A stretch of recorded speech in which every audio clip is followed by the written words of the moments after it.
Welcome back, class 10, your history class. Today we'll start chapter 5, factors leading to the formation of the Muslim League. Different religious and linguistic groups. Linguistic groups means groups speaking different languages have coexisted, means existed together in India for centuries. Some of the rulers no doubt showed fanatical zeal. Some of the rulers were fanatics. Fanatics means they tried to control other religions and they tried to rule the country by making their religion the only religion. So they're fanatics who are religiously mad. But there were no bloody riots in India. The revolt of 1857 revealed a grand alliance. Alliance means working together between Hindus and Muslims against formidable, means strong enemy. That means the riot of 1857 proved that the Hindus and Muslims together stood against the Britishers. All this underwent a change towards the end of the 19th century. All this friendship and brotherhood between the Hindus and the Muslims changed at the end of the 19th century, when along with the rise of nationalism, communalism means division based on religion, also raised its ugly heads.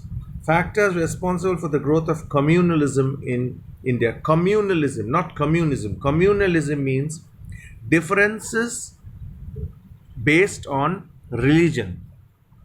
The reasons for the rise of communalism and the formation of the Muslim League were many. The British policy of divide and rule. After the revolt of 1857, the British followed the well-proven policy of divide and rule. The British encouraged communal and separatist trends in Indian politics. The British encouraged communal trends to separate India. On one hand, they pleased the princes and zamindars. On the other hand, they sowed the seeds of disunity between the Hindus and Muslims. Their purpose was to keep themselves in power by causing a rift between various sections who would otherwise unite against the British. Yes, the main intention of the Britishers was to destroy the unity of Indian people, which was there, whether you are a Hindu or a Muslim or a Christian, whether you are from any background, you are united.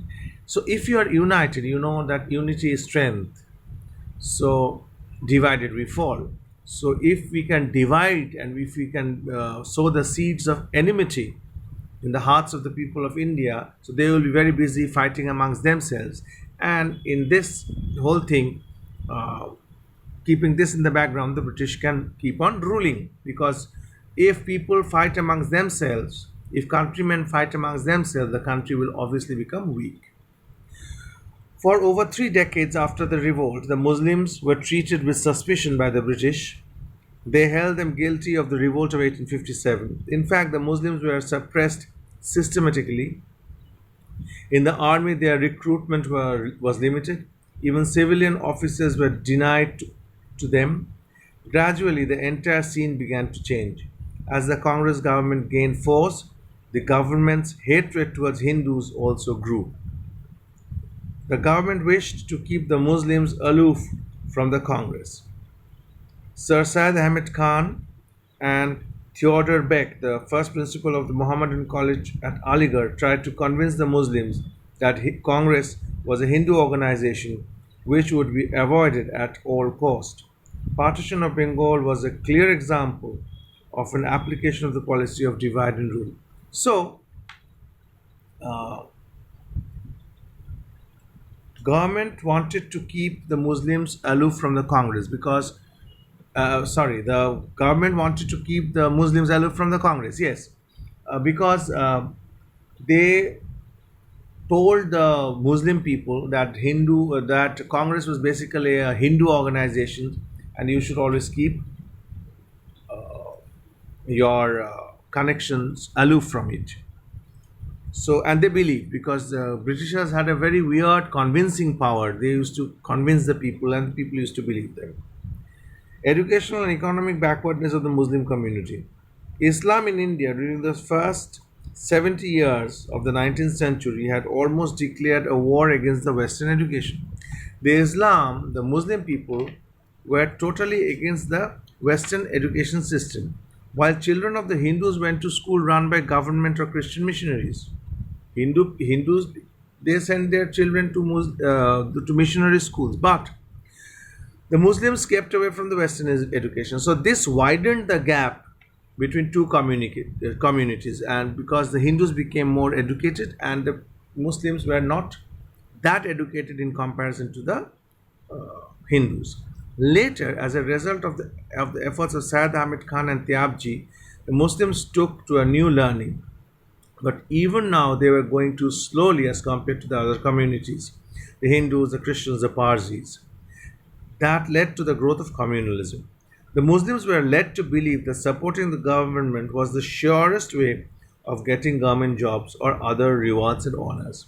So they were made to believe that if you support the government, you will be surest way to get jobs, government jobs, rewards, and honors.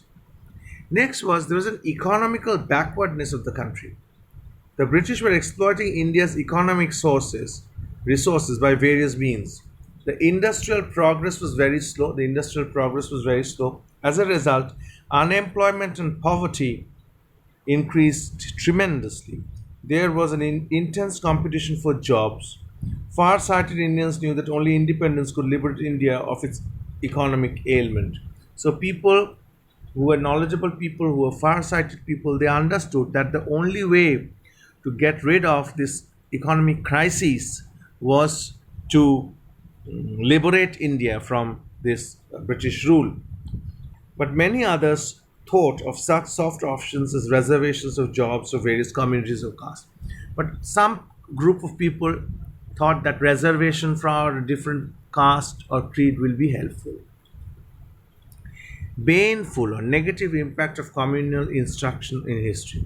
The history textbooks contain material that encouraged religious intolerance. The British authors who wrote the history books told that the Muslims that they were the descendants of Turks and Mughals who captured India from Hindus. This offended the Hindu mind. Their immediate reaction was if the Muslims ruled for 700 years before the British, the Hindus ruled for 2500 years before the Muslims. Obviously, the British historians gave a detailed account of cruelty inflicted by Muslim rulers on Hindu subjects. Such textbooks naturally, increase the hatred among each other. So, if a book says that continuously that one group of people tortured the other group of people, so it will, encourage uh, mutual hatred. The assertive nationalists gave their nationalism a religious tinge. Now, this is something very interesting. The assertive nationalists mixed politics or nationalism with a bit of religion. Tilak started celebrating Ganpati festival to rouse people to act of heroism. He revived the memories of Shivaji. Bipin Chandra Pal regarded Sri Krishna as India's soul. None of the leaders were communal in outlook. Tilak, for instance, believed that children should be taught to forgive and forget the differences of each other's faith. But the British officials worked cleverly to foment the Hindu Muslim controversy. So the Britishers started to encourage slowly the Hindu Muslim controversy. Now comes Sir Syed Ahmed Khan and the Aligarh movement. To begin with, Sir Syed was a progressive nationalist. He referred to the Hindus and Muslims as two eyes of the beautiful bride of India. Two eyes of India.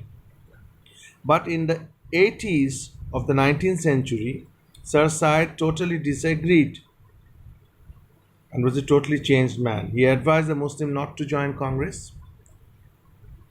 Sir Syed feared that when the British withdrew, the Hindus will play a dominant role in political, economic, and social affairs of the land. So the point is, at the start, Sir Syed was a very nationalist man. He said that India had two eyes, Hindus and Muslims. But at the end of the 19th century, that means in 1880s and onward, he became a changed person. Sir Syed founded a school at Aligarh, which in 1875 developed into a Mohammedan Anglo-Oriental college. Later, it grew into an university. Sir Syed's objective in establishing the college was number one, to popularize scientific and Western learning among Muslims, number two, to promote loyalty towards the rulers and win their favors. This college became the center of a movement popularly known as the Aligarh movement. The theme of the movement was loyalty, approval, and support of the government. So, this was the theme of the college and theme of the movement, rather. So, this is Aligarh movement. Sir Syed Ahmed Khan took the lead in establishment of the Mohammedan Anglo-Oriental Defense Association in 1893. The object of the association was to promote loyalty towards the rulers and to prevent Muslims from participating in any political movement. So, Sir Syed established Mohammedan Anglo-Oriental Defense Association. What was the work of the association? The work of the association was to promote loyalty towards the rulers and prevent Muslims from participating from any political movement. It is such deeds and events that projected the image of Sir Syed as a loyalist of loyalists, because he was very loyal to the Britishers. Events and factors which finally led to the formation of the Muslim League. The Indian Councils Act was passed in 1892. In August 1893, the Central National Muslim Association, representing the Muslim leaders of Bengal and other provinces, presented a memorandum to the government. So, what did they ask in the memorandum? So, first things first, Indian Councils Act was passed in 1892. In 1893, Indian Central National Muslim Association, representing the Muslims, leaders of Bengal and other provinces, presented a memorandum, a letter with some wishes, or demands to the government. They asked for the due representation of Muslims in Central Legislative Council. They wanted that Muslim representatives should be there. For the first time, based on religious representation was there. Separatist trends grew quickly with the spread of the Aligarh movement. We would now see what factors led to it. First was the Hindi-Urdu controversy. In Uttar Pradesh, petitions mean legal writings and legal papers, were submitted to the offices and courts written only in Urdu. The Hindus protested against this practice. The government gave an instruction on 8th April 1900 that offices and courts should entertain petitions written in Hindi, that's in Devanagari script, which we all know, which we all write. This angered the Muslims, who called protest meetings in different parts of the province. The Hindus also had meetings to meet the challenge. The controversy worsened relations between the two communities. So this was the Hindi-Urdu controversy. Now comes the Aligarh politics. After the death of Sir Syed in 1898, Nawab Mohsen ul Mulk led the Aligarh movement. When the Hindi-Urdu controversy raged, which was going on, he was the secretary of Mao College Trust. He had severely criticized the government order for granting equal status to Hindi and Urdu. So he criticized the government for giving equal right to the Hindi and the Urdu scripts. The Lieutenant Governor of UP, A. MacDonnell, demanded that he should either resign from secretaryship of the trust or separate himself from the agitation against the government order. So, Lieutenant Governor of UP, A. MacDonnell, told Mohsen ul Mulk that you cannot continue doing this. Either you resign from the secretaryship or separate himself from the agitation from the government or against the government orders.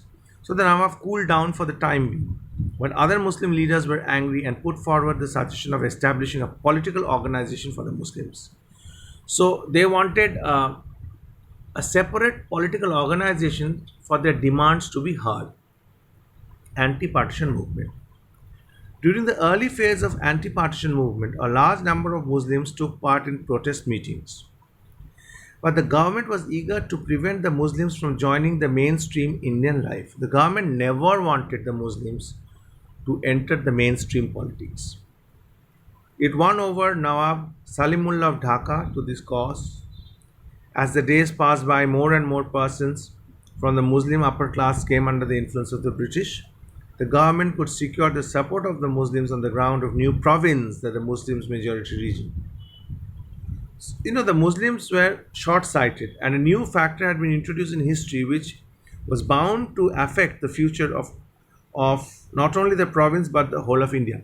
Now see, the government secured the support of the Muslim by promising them a new province. See, a new separate province will be done, given to you, where you only Muslims will be able to stay and all sorts of things. So this was during the early phase of anti-partition movement. Now, Muslim deputation, its principal demands and viceroy's assurance. Now, the viceroy Lord Minto had appointed a committee, Arundale Committee, to make recommendations about an increase in the size of legislative councils.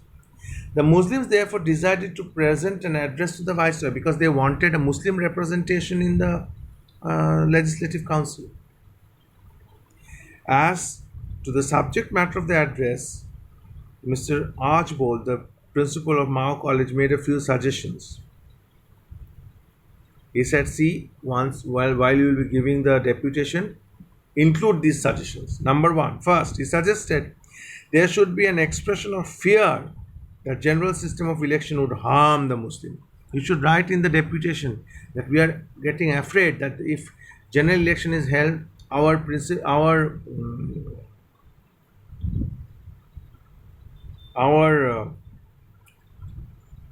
community, Muslim community, would be harmed because numerically they were minority in the country. Secondly, Muslims should ask for some system of nomination or representation on the basis of religious belief. First time it is entering in the history politics of India. Representation based on religion. Accordingly, an address was prepared. So see, this is the first time any deputation is given or any representation was given or asked based on religion. Previously, it was never thought of. A Muslim deputation consisting prominent persons from many provinces waited upon the viceroy, waited for the viceroy's visit on 1st October 1906. So it was led by Aga Khan, head of the Islami sect of the Muslim. The Muslim leaders made the following demands. Number one, separate electorates. The Muslims should be given the right of sending their representatives to the principal councils and imperial legislative councils through separate communal electorates.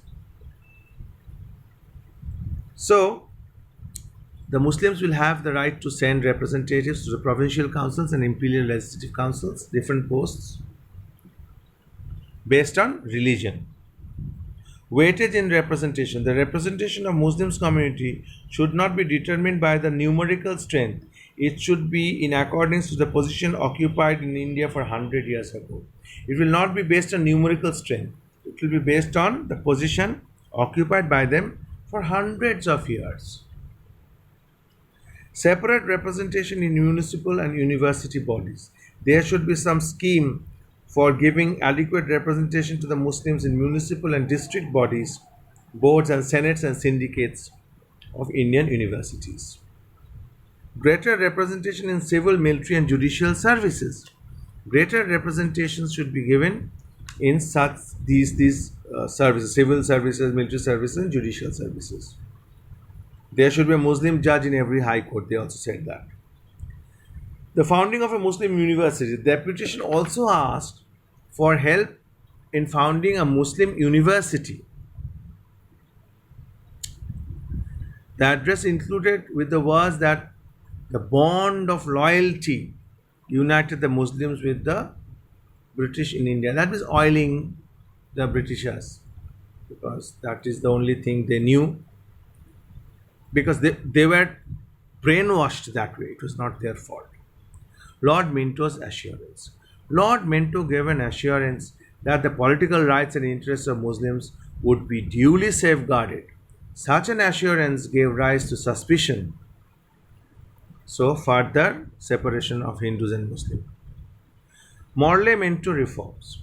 Morley Minto reforms of 1909 provided for separate representation of Muslim community in the Imperial Legislative Council as well as the Provincial Council.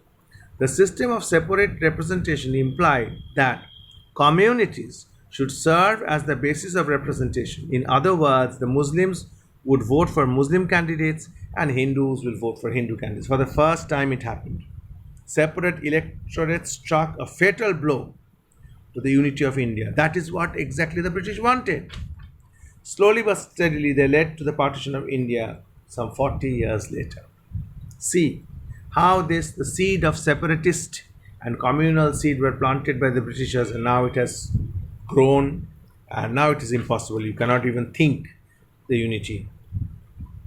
Anyway, formation of the Muslim League. The Muslim leaders felt very happy and satisfied with the reception that the government gave to their deputation, how the government accepted their deputation. In December 1906, delegates from various provinces had assembled in Dhaka in connection with the Muslim Educational Conference. Taking advantage of this occasion, Nawab Salimullah proposed to form a central organization to look exclusively after the interests of the Muslim community.